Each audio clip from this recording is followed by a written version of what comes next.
Sexual intercourse should be enjoyed, right? However, have you ever been in a position where you not enjoy sex because of discomfort and or bleeding? What's worse than bleeding extensively during menses? Bleeding that doesn't stop. What's worse than pain that doesn't subside, even on taking the strongest painkillers?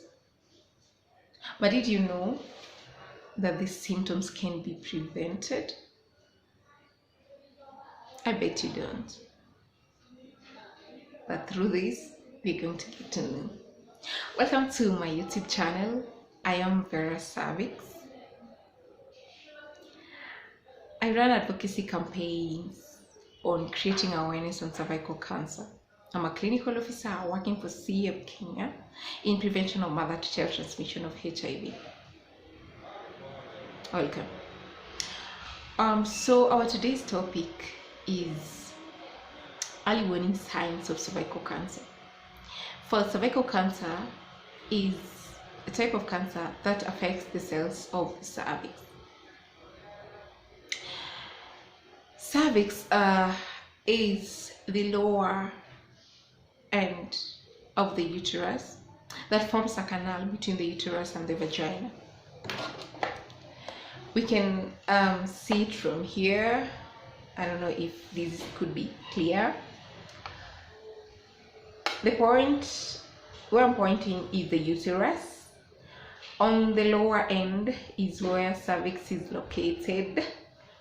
Then we have the canal and the vagina, the vaginal canal, and then the vulva.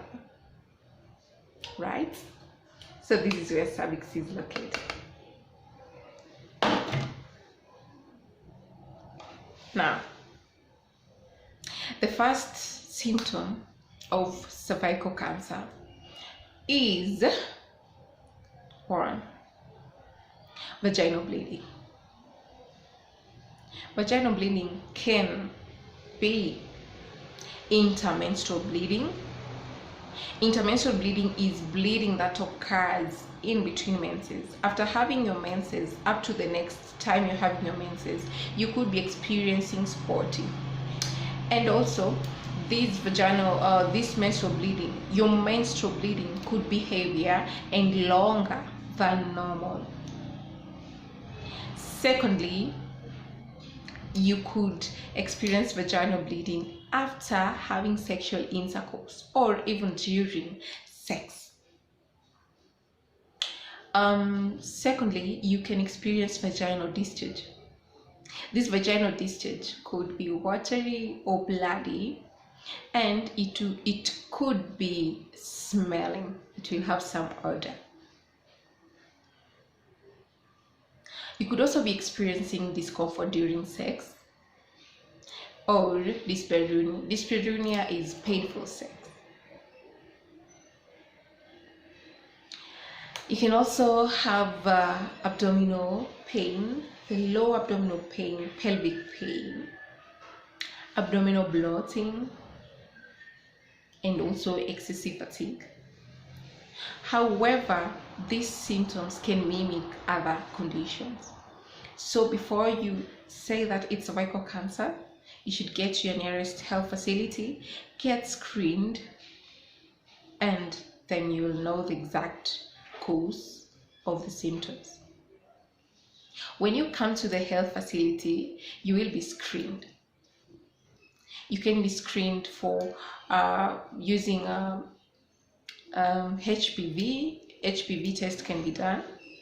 A pap test can be done. And we can use speculum to visualize your cervix,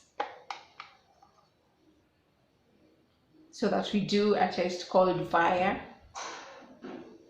visual inspection under acetic acid, and this will help us diagnose you for cells that could be causing cervical cancer.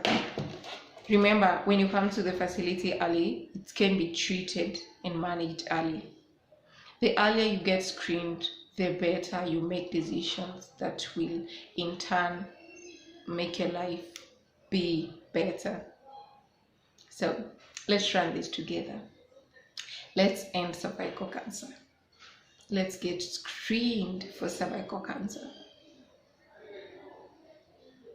Remember to tune in for our next episode, because we're going to check out the risk factors of cervical cancer, or predisposing factors to cervical cancer.